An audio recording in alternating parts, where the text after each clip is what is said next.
437 4991 for the fine art of dentistry.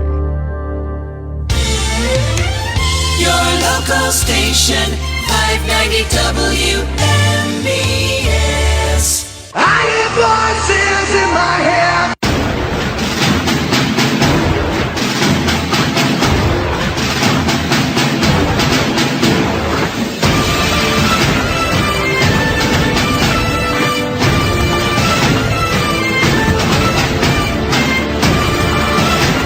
Hello and welcome, everyone. I'm your host, the voice of reason, Dave Dunaway. It's Thursday, July 17th, 2025, and you're listening to The Sports Voice.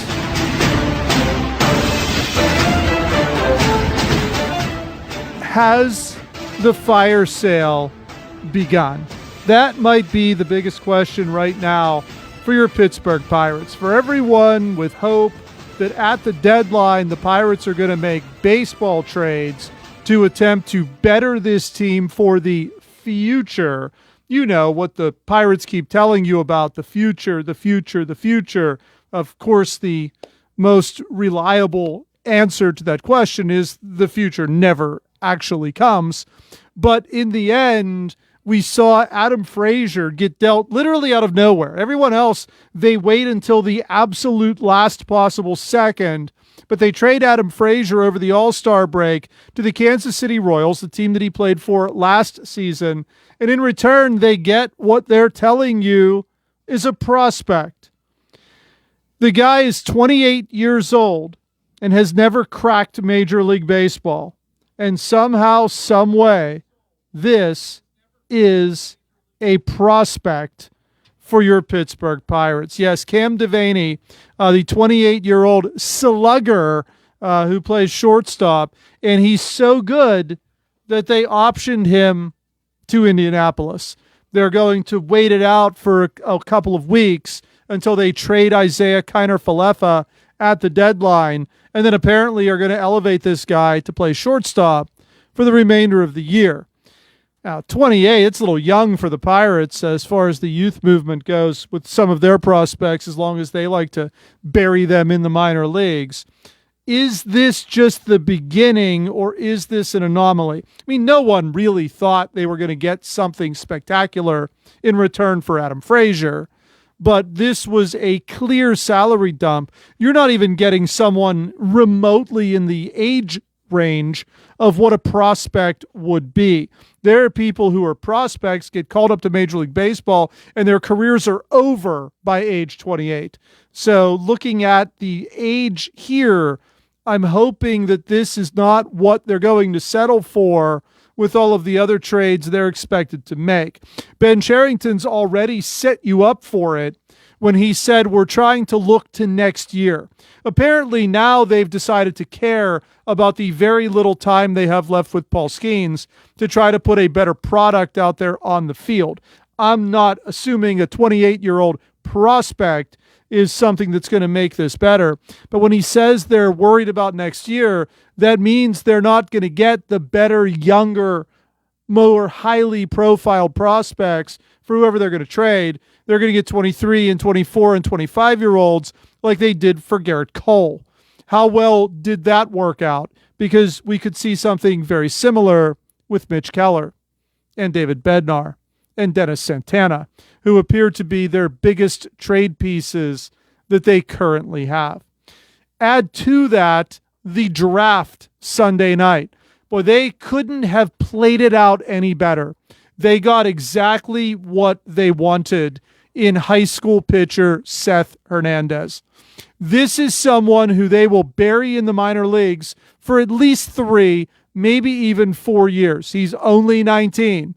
And every time you hear his name mentioned by the Pirates, you're also going to have attached to it the future. This is their new marketing chip. This is who they will use to justify trading away every single pitcher they currently have on the roster.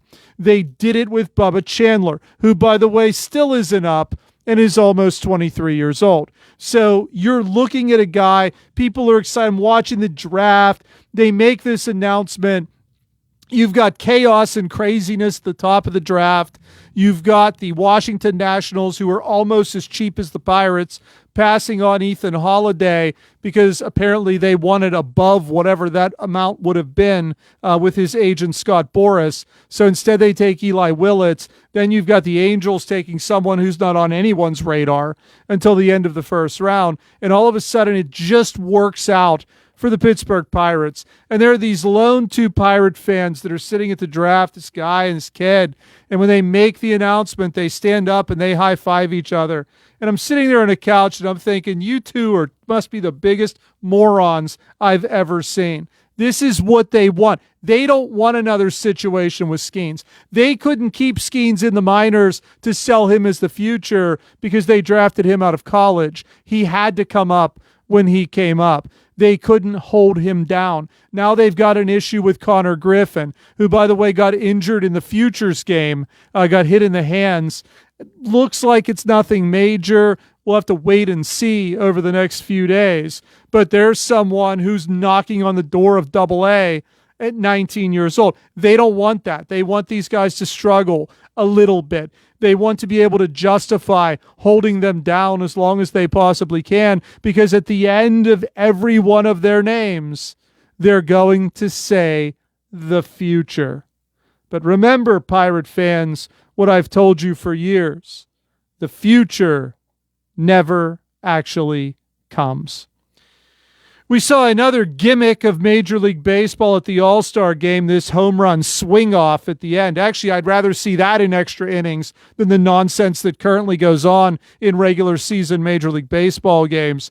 6-6, and then you put a few guys up there to swing and play home run derby to try to determine who's going to be the victor of the All-Star game. At least it doesn't determine which league has home field advantage in the World Series like it used to. So I guess the gimmick was okay for what it was intended to be. We also had the biggest gimmick, the home run derby, which took place Monday night and was won by Cal Raleigh. But of course, everyone talking about the 513-foot home run by O'Neill Cruz. At least Cruz didn't swing and miss.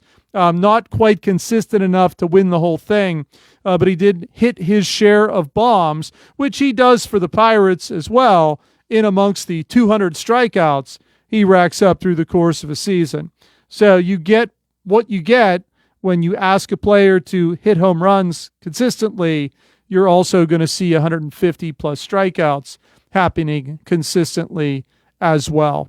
The midway point is over. The Pirates now looking to, even though it's a little bit beyond, we've kind of been in the second half of the year, but the All-Star break is a nice little divide for that. The Pirates play one of the worst teams in baseball, the Chicago White Sox. They are the second worst team currently in baseball. I think the Pirates are third, so don't get super excited with what you're going to see this weekend. My guess is a lot of bad baseball. But the Pirates are going to use this time to showcase everyone they want to try to trade within the next couple of weeks. The Pittsburgh Steelers go to training camp next week. Yes, when we are on the air next Thursday, they will already have been at St. Vincent's for a day. Next Thursday is the first practice open to the public by the Pittsburgh Steelers. We'll have to figure out where Aaron Rodgers is staying. Guaranteed it's not going to be the St. Vincent dorms. And we'll also have to see what happens with TJ Watt. TJ Watt, of course, we know, asking for upwards of $41 million from the Pittsburgh Steelers because he's so determined that he has to make more than Myles Garrett of the Cleveland Browns. Garrett's making 40, so we'll see whether or not the Steelers cave. We've heard rumors all week that they're actively shopping him and that there are teams interested apparently in paying him $41 million. I mean, to me, it's just an outrageous ask. I thought it was outrageous when Garrett asked for it from Cleveland. The NFL isn't about defense anymore. It's about offense. I saw that Sauce Gardner, probably the best corner in the league, was handed $30 million by the Jets. That's a little more realistic, I think. Currently, right now, Watt makes $31 million. I mean, that's kind of where it should be. But of course, salaries have grown outrageous. What the quarterbacks make is absolutely ridiculous. But they are the focal point of most teams. Not in Pittsburgh, but they are the focal point of most teams. The Penguins made a couple of moves in the last week. We talked on air last Thursday about Matthew Dumba, the defenseman that was brought over from Dallas, along with a second-round draft pick. A lot of people excited about that. Once again, I'm not bashing Dumba. I think he's a good player. It's just, if you're going to try to fuse young players into this lineup, I'd love to know where they're going to play, because as I see right now, there's not really a spot for any of them to crack this lineup. They make a trade over the weekend with Vancouver, getting Artur Silovs, a 24-year-old goaltender who was the MVP of the playoffs in the AHL this past year. So possibly someone to push Jari. I mean, that means it looks like Bloomquist won't be up, but Silovs is only 24. So in the end, at least it's a young player that is going to be part of this Pittsburgh Penguin club. The Open Championship is going on as we speak. It's taking place at Royal Portrush in Ireland. That just so happens to be the home course of Rory McIlroy, who's currently 1 under. There are 5 golfers currently leading this tournament at 4 under par. All of them in the clubhouse. A few names that I probably couldn't pronounce if I tried, but Harris English, the last to get to 4 under. Matthew Fitzpatrick is there as well, a former major winner. And then Jacob Skov Olesen, Hatong Lee, Christian Bezadenhout.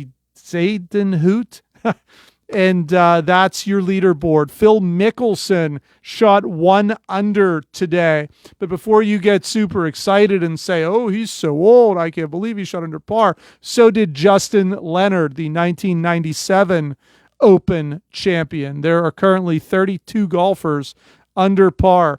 The morning it poured down rain, but the scores were good. They were better, I think, during the rainstorm than they were after, but after everything softened up. I watched a little bit this afternoon before I came in. They're spinning the ball wherever they want, just like a regular week out on tour. So you need the wind and you need the dry conditions for the most part, or it needs to rain the entire time, or you're going to see 30-plus golfers under par every single day of this tournament. There's some other stories that are out there as well. Looks like Caitlin Clark is going to miss the All-Star game in the WNBA. I don't want to spoil that for Bill. I know Bill wants to do his NBA and WNBA. Bill's, by the way, late. Second straight week for Bill Madden here on the Sports Voice. Apparently Nick is, I thought he was in Dallas trying to track down George Pickens over the money that he paid for the football camp that Pickens no-showed. But apparently he's working in the morning, like middle of the night into early morning this week. But it looks like Nick will be back in studio next Thursday. But Bill, it's been nice to have you for the last 2 weeks. Nice to be here. Nice to get to expound on what little I know about sports. Did you enjoy the Major League Baseball All-Star game? I really enjoyed the first inning. I mean, that was one heck of an inning. Do you remember when they used to pitch more than 1 inning? Well, you could tell when I turned it on and I saw 98, 99, 100, and every pitch was that, you knew right then and there he's only pitching 1 inning. There's no way he's going to go and throw that smoke every single pitch if he's pitching more than that. And you kind of wonder, I mean, the Pirates have only been pitching him, a lot of times under 80 pitches over the last few weeks, probably to prep for this thing. So they probably asked that he only pitch 1 inning. But, of course, Major League Baseball needed him to showcase that All-Star game. It was Skubal, it was Skeens. You had to put him in there from the very beginning. But you could tell right away that it wasn't going to be longer than 1 inning. It was nice to see he can still throw the ball that hard, because in the offseason he invented 3 new pitches that are all off speed, which, as I suggested at the beginning of the season, was for him to save his arm for the insert good team here, Yankees, Dodgers, Red Sox, Mets, whichever team's going to acquire him within the next couple of years. But a great performance by Paul Skeens. Second year in the league, second year starting the All-Star game. Yeah, it was an amazing. It was almost like he was saying, I don't need this noise. Bam, bam, bam, you're gone. Bam, bam, bam, you're gone. Bam, bam, week rounder. That's it. I'm going to have a beer. I'm going to go hang out with my girlfriend, who won't get Babe Ruth's apartment. No, I saw that. Yeah. Yes. Anyway, Lizzie was locked out by the HOA. Oh, my. Poor Livy Dunn. Lily. So Skeens, the star of the game early on, and he goes in there with a 4-8 record, which should tell you all you need to know about the Pittsburgh Pirates. The ERA 2.01, the record 4-8. So big surprise, the Pirates are in selling mode, which is where we have been accustomed to see them at this time of the season. Ben Cherington, the fact that he's still employed as a general manager in Major League Baseball absolutely blows my mind. You look at the draft, you look at kind of what's coming up here with the trade deadline, and you start asking yourself, why? Why? Anybody could come in and pick the high school pitcher. Right. You knew that's what they wanted from the get-go. That is their catchphrase for the future right there. This guy's not even close to coming up. He won't even play at Bradenton probably this year. He'll play in that rookie complex league to finish it out. They'll probably send him to fall ball somewhere in Arizona. And then all of a sudden, he'll be at training camp next year. They'll showcase him a little bit in a couple of games. He'll pitch an inning or two. And then he'll be at Bradenton probably all of next year, which, by the way, a year where he'll turn 20 years old. And they'll say, well, it's a lot different coming from high school to Major League. We've got to get him. And they will progress it as slowly as they possibly can. And they'll hope that there's success at every level so they can keep telling you, like they did for the last 4 years about Bubba Chandler, that this guy is the future. And it'll make you feel not as bad when they unload Paul Skeens for probably next to nothing. But next to nothing, and as I've made the point the last few times, we may not see a full year of his pitching because there may be the lockout in 2027. No, that is true. Yeah. And one of the things that the Players Association wants is to have that lockout year count as service. Well, he will be eligible for arbitration in 2027 anyways, because of the fact that he won Rookie of the Year last year. So there was a lot of rumor internally that the Pirates, as soon as they got handed that number, because they're going to lose. Whatever the Pirates submit, Skeens is going to probably submit double that, and he's going to win. Look at the number. Look at what he's done already. Unless there's some injury or he turns into Steve Blass or Rick Ankiel, there's no way that he's not going to win this arbitration.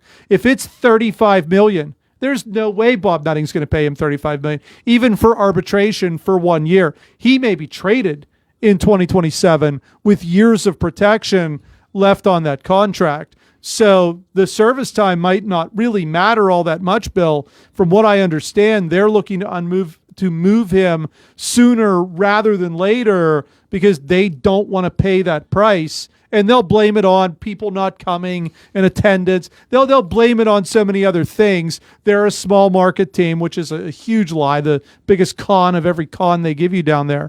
But they will make their excuses as to why they can't do it. But don't be shocked if next year isn't his last full year as a Pittsburgh Pirate anyways. Yeah, I would imagine that Cherington is right now taking calls and maybe lining up deals. Say, what happens if we call you about this time next year? And, of course, Cherington won't be there, we hope. Well, he thinks he is. Yeah. He thinks he'll be there. I mean, why wouldn't he be? He's cheap and does whatever he's told. Right. I would assume he'll be back, or they would have fired him when they fired Shelton like they should have, unless there's this huge outcry from the fan base. But there was that huge outcry for Shelton, and it didn't improve attendance very much at all. So unless people are going to say, hey, if you fire Cherington, we're going to come down, and they start selling out the stadium, then why get rid of Cherington? He's the perfect yes man for this team. He takes whatever little bit of money Bob Nutting gives him, spends it about as unwisely as you possibly could, and then tries to recoup as much as he can for him in July, which is what he's going to do this year, because all that savings that they're going to get, because most of these trades are going to be salary dumps, all these savings that he gets are going to go straight into the franchise and make it even more valuable than it already is, because that's what Nutting does with it. He's got a $2.2 billion estimate right now on the Pittsburgh Pirates. He bought them for, $150 million or something like that. Like, you look at what he's done. Great job as a businessman, terrible job as a sports owner, because you've got a lot of angry fans who are hoping for more. And I think this year maybe more so than any, because now you have this generational talent, a type of talent you've not had since Barry Bonds, and you do nothing to improve the team. You wait until February and March to sign free agents. No one that comes in helps this team in any way. And a lot of the players that are supposed to be your stars have struggled immensely this year. Poor Skeens has an ERA at 2.01 and a 4-8 record at the All-Star break. Like, that's just ridiculous. It's unheard of when you look at the grand scheme of things. But from what I understand, based on the trade that was made yesterday with Frazier going to Kansas City and the, get this, 28-year-old prospect that came over in return, Sherrington's already talking about making next year, planning for next year, making the team more competitive for next year, making it look like next year is this future. Well, if you're worried about making competitive, I would say you'd have to do a little better than Cam Devaney, who was an unknown until he ended up on this roster yesterday. I mean, Isaiah Kiner-Falefa is better than him. Better off just keeping him. But what do you get out of Kiner-Falefa? 270 average, all singles. I mean, that's pretty much what you're going to get. You know what you're going to get out of these guys. That's why they're Pirates. It's why they were available. That's why they're not on a good team, because there's some sort of flaw with every single one of them, which is why they're wearing black and gold and not wearing two other colors on their jersey. Kiner-Falefa was a Yankee. They figured him out. They knew his limitations. He hits all singles. They need something better than that. They need more. So they upgraded with Anthony Volpe. So you're going to see other teams looking and saying, yeah, we could bring him in, but what we have is better. Why would we bring this guy? He's just going to be a bench player anyways, which if he goes to a contender, that's where he'll be. The Pirates' leading hitter, but if he goes to a contender, he will be nothing more than a bench player. That's where the Pirates rank in this grand scheme of things. Nothing against Seth Hernandez. I think when you look at his numbers in high school, he only pitched, I think, for a year or two. They're impressive. There was talk he may have been the second pick in the draft, ended up going sixth to the Pirates. But in the end, it's exactly what they wanted. It fell right into their lap. Why are they taking pitchers? Their offense is anemic. There's nothing in the pipeline outside of Connor Griffin that makes it look like it's going to get any better. If there's a team that desperately needed to sign a offensive position player, it was the Pittsburgh Pirates. You have all these high school shortstops who you could convert to third base, second base, wherever that you need to use them in the future. There we go again, talking about the future. Why would a team as poor hitting as they are take yet another pitcher? That should tell you two things. Number one, Mitch Keller is going to get unloaded this trade deadline, probably with next to no return. With Sherrington talking about next year, it's going to be a 22, 23, 24-year-old, not a younger guy that has more upside that's going to come back in return. And probably within a year or two, you're going to see Paul Skeens go. And then Chandler and Hernandez can be the future of this franchise. No, I think I've heard that thing. We're planning for next year. We're planning for the future. I think I've heard. Oh, I know when I heard that. This time last year. Yes. And the year before that, and the year before that. Yeah. Yeah, that's the MO for the Pirates. Apparently they did that in 2015 as well.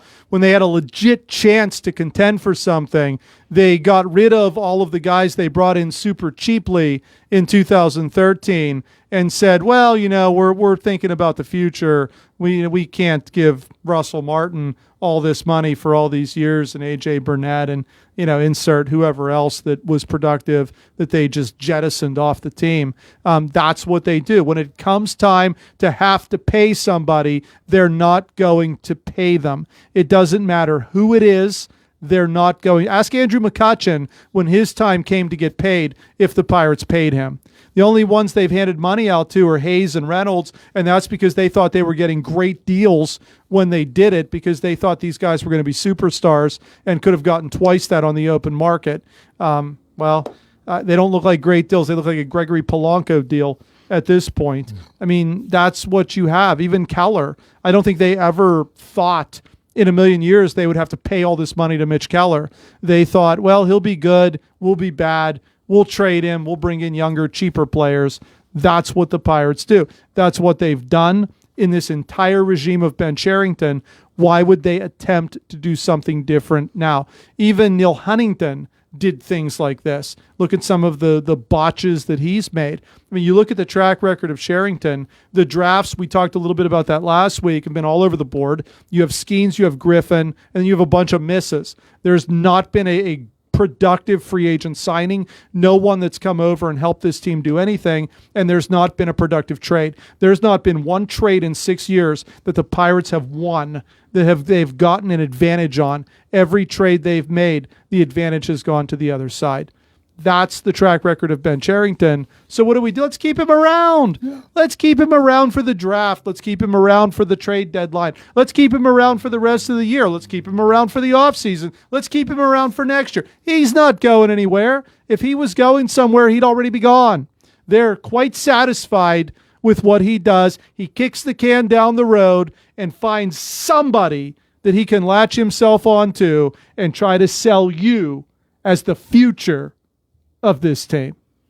The future, to me, looks like a lineup full of Kiner Falefa's.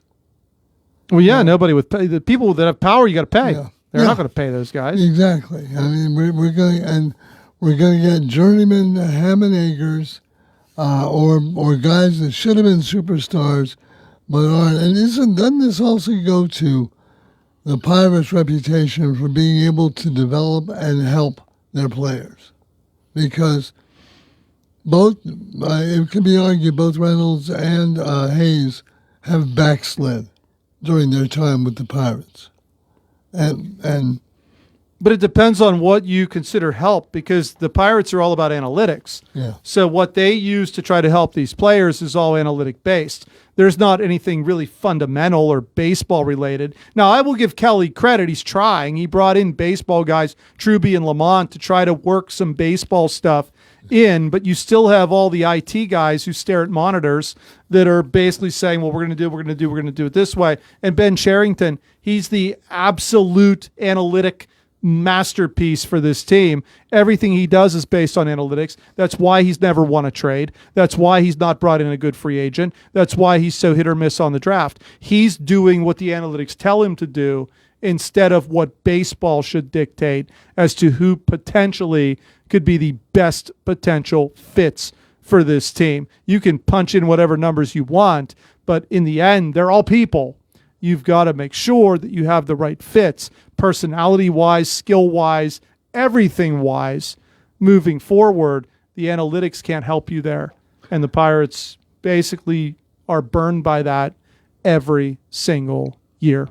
You know, it occurred to me when you brought this up, quite possibly the best free agent signing that they've made, let's say in the Cherington era, is bringing back McCutchen. And they didn't want to. Right. McCutchen went to them. Yeah. McCutchen went to them and said, hey, I'm at the tail end of my career. I'm interested in coming back. Originally, Cherington told him no because they didn't know how much money he wanted. It was all about money. Yeah. And then when he threw some numbers out there, Cherington said, oh, okay, we can do that.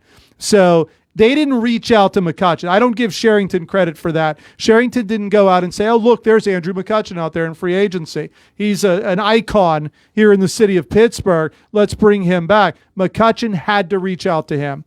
That's another issue. Those are the problems that are created by this organization. Good free agents don't want to come here because they know the organization doesn't care about winning, especially if you're later on in your career trying to get a World Series or a championship. You know you've got zero chance of making that happen in Pittsburgh. And anybody else makes way more money than what the entire roster counts for the Pittsburgh Pirates. It just isn't going to happen. So, you look at what's to come, and we hear the names Keller, Bednar, Santana, Reynolds, Hayes, Pham. Like, you go down this list, Haney, Falter. Pretty much every name has gotten thrown out there except Paul Skeens. Who knows who will still be here in August? But the question isn't with any of that. Those guys have been here and failed.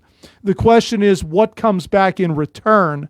And I think that's where the even bigger failure this year is going to come. And don't fool yourself. Don't listen to the sound bites and believe for a second that Paul Skeens loves it here. Paul Skeens can't wait to get out of here. And I'm sure he could throw a number out there for arbitration that he knows will get him a win that might also get him out of town a whole lot sooner. He's built for the big time. That's where he needs to be. He's got Livy Dunn, who's an absolute knockout on his shoulder. Like, they're too big for what goes on here, especially when you have a franchise that doesn't try to win. We're going to take a quick break. We are on TV for this first hour, but only until 5 o'clock. Then we will be switching the feed on Facebook to Story Square. TJ and Josh are there for the summer concert series. They'll be checking in periodically throughout the second hour. But we're still on Facebook for the rest of the first hour, so don't go anywhere. Bill and I are coming right back.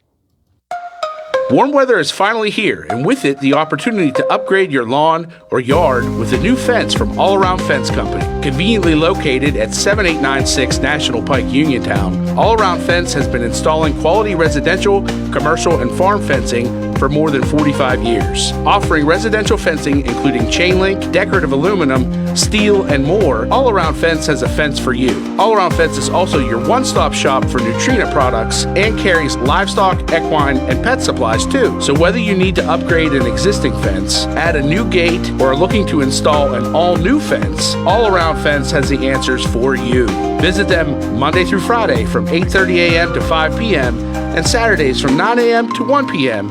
or give them a call at 724-439-0331. To learn more, visit allaroundfence.com.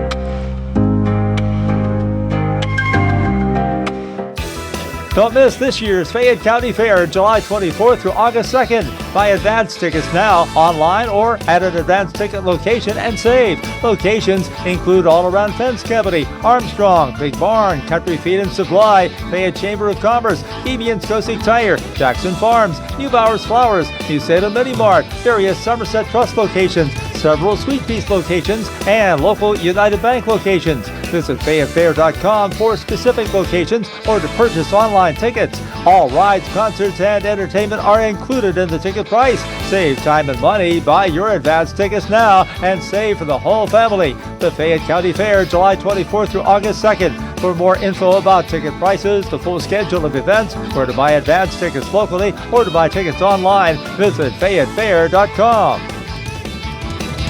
Fayette County Fair, incredible fun for everyone.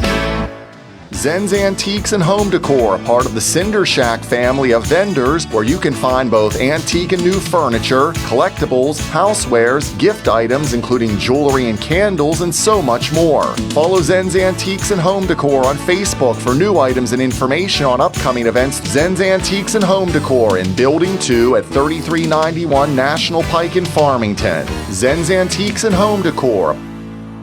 I've been thinking about switching primary care providers. It takes forever to get an appointment, and when I finally get in, the staff acts like they don't even care that I'm there. That's so frustrating. You deserve a provider who listens, values your time, and truly cares about your health. That's exactly what I need. Someone who sees me as a person, not just another name on a chart. Then you should check out Montgomery Medical. They treat you like family, offer personalized care, and even have same-day appointments. At Montgomery Medical, your health is our priority. Call 724-569-8100 Montgomery Medical, a family tradition of family medicine. Saving money when you buy a new home isn't a fantasy. It's reality at Clayton Homes of Bell Vernon. With up to $5,000 in instant savings during the Sign and Save sales event, it's the perfect place to find the home you've always wanted. So don't let your dream home stay a fantasy. Visit Clayton Homes of Bell Vernon today at 4500 PA 51. Terms and conditions for the Sign and Save sales event at manufacturedhomeoffers.com. Available only at participating Clayton Homes family of brands retailers through August 31st. Amount of savings may be limited. Ask for details. May not be available with certain financing. Lender restrictions apply. Mountaintop Title and Notary can handle all of your motor vehicle and PennDOT needs, such as titles, plates, renewal, registrations, and all notary needs. Tina Nicholson of Mountaintop Title and Notary can also handle ATV and boat titles, and also does income taxes. Hours are Monday through Friday, 9:30 to 4:30, and appointments can be made for after hours and Saturdays. Mountaintop Title and Notary with a new location at 655 Nelson Road in Farmington, the only place you need to go for all title, notary, and tax work. Call Tina at 724-984-1514 for the most professional services around. Feeling lucky? Your next big jackpot is waiting for you. Visit the casino at Nemacolin in Farmington, PA for the ultimate casino experience featuring the hottest table games, daily promotions, big-time giveaways, and an exciting variety of premium slots. And after, celebrate your big win with a juicy burger at the Royale while you watch the big game. Hotel packages available. Visit CasinoNemacolin.com for more information. The Casino at Nemacolin. Game on! Gambling problem? Call 1-800-GAMBLER.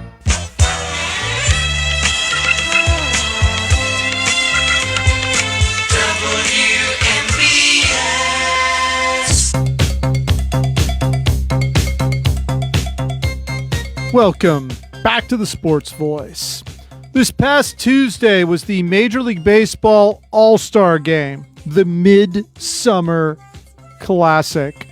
It ends up 6-6, and then we have yet another gimmick from Major League Baseball where they brought, was it 3 guys per team to have what they called a swing-off.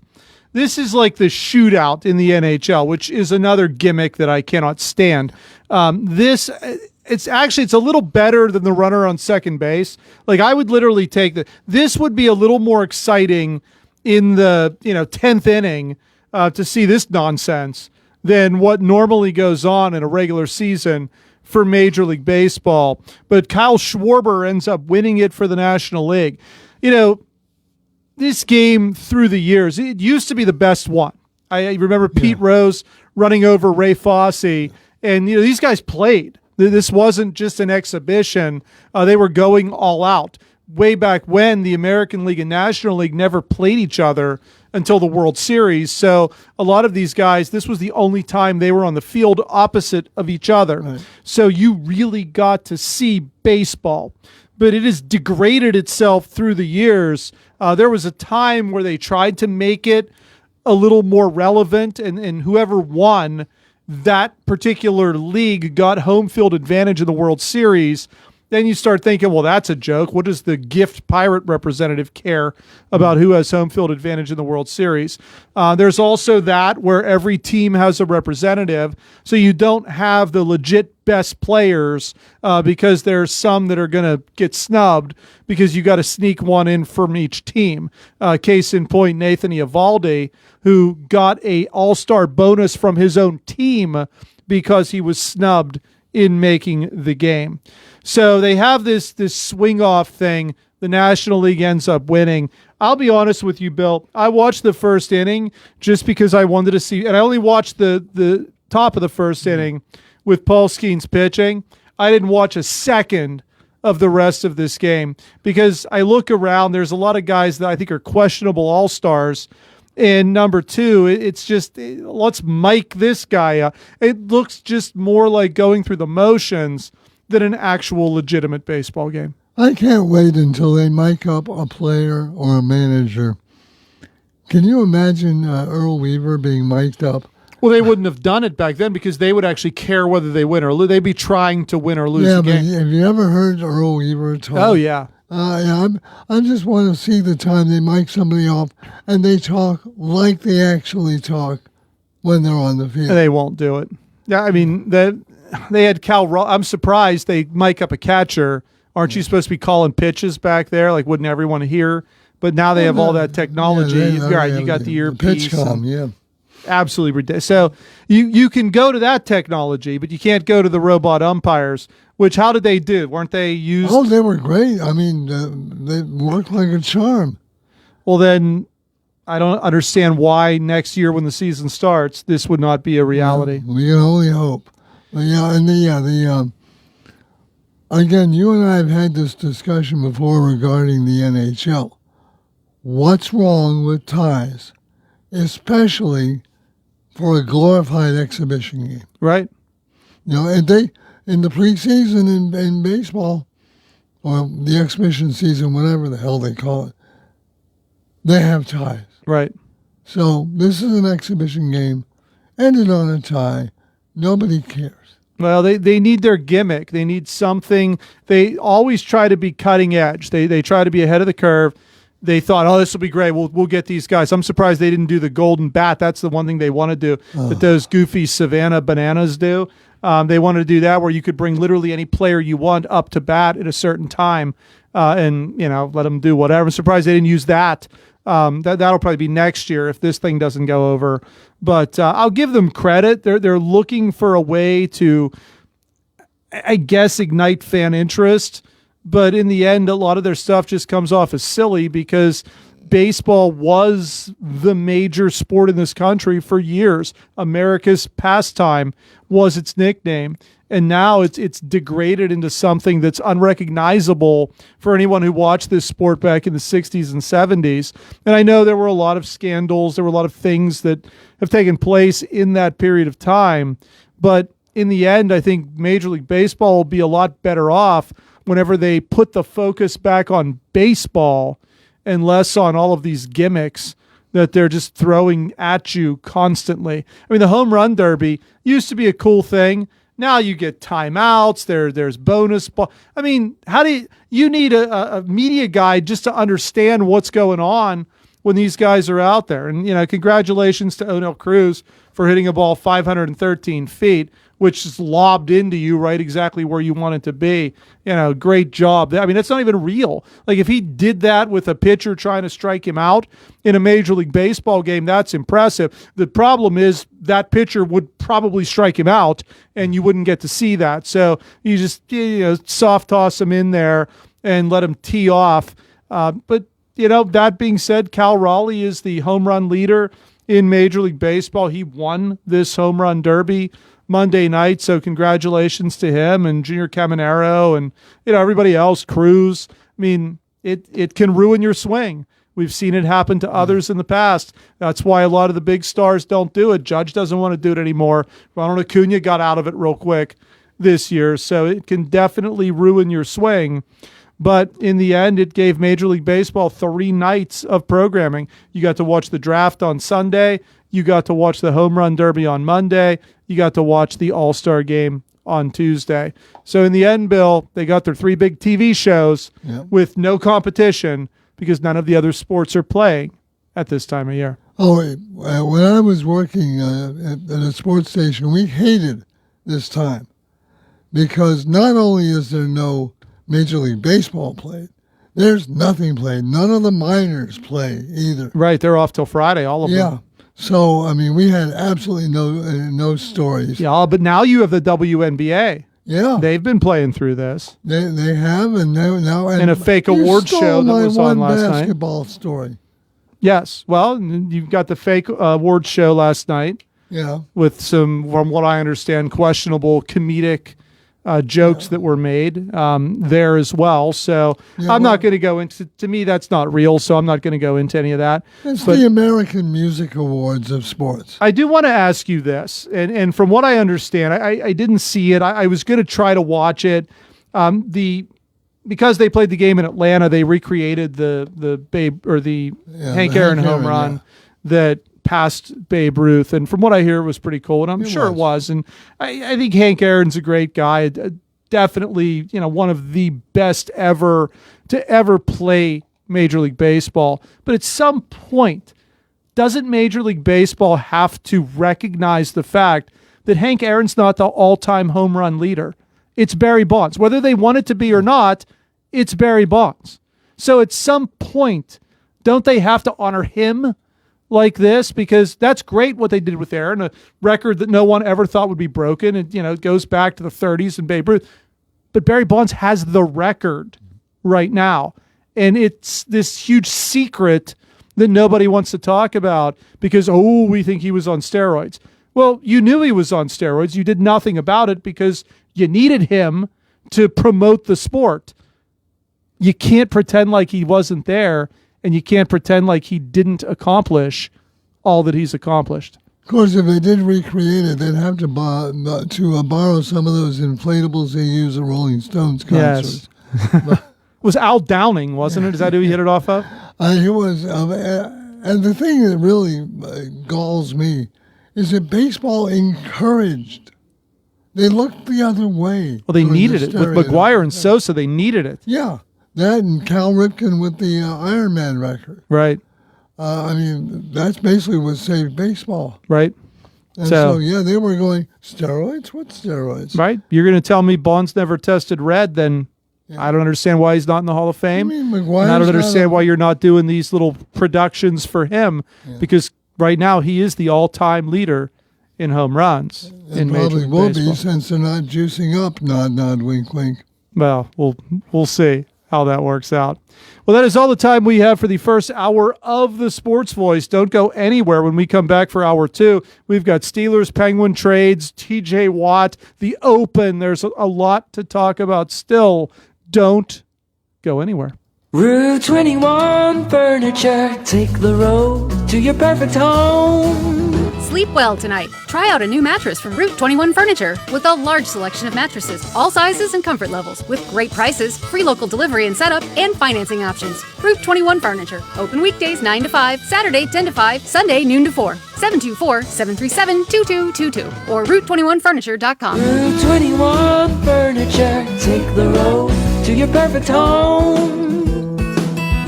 Hi, this is Dave Dunaway, and I'm here to remind you that Franco's Golf Center is open 11 a.m. to 9 p.m. 7 days a week. Stop by and see Franco's facility on Route 21 west of Uniontown. Franco's service area includes a lighted driving range and golf pro shop. Even my game has improved thanks to golf lessons with Franco's PGA instructors. Franco's also offers full custom club fitting and repairs by certified club fitter Greg Franco. Franco's is open 7 days a week from 11 a.m. to 9 p.m. Give Franco's a call at 724-438-6651. If you're ready for a dental makeover or in need of basic dental care, the office of Dr. Mark Rabatin is right for you. Dr. Rabatin uses the latest advancement in the industry to achieve comprehensive care that will preserve your smile for years to come by providing general dentistry services. Call today to schedule your appointment at their modern office located in the Fayette Business Park, 724-437-4991 for the fine art of dentistry. Did you know that you have a choice for your physical therapy provider? NovaCare Rehabilitation offers same-day appointments, and oftentimes you don't need a prescription from your doctor to see us. We will make sure that you are treated as an individual and will work directly one-on-one with you to help achieve your goals. You have tried the rest, now try the best. NovaCare, Delaware Avenue in Uniontown. Phone 724-437-0556 to schedule your appointment today. Your local station, WMBS, hour number 2 of the Sports Voice coming up.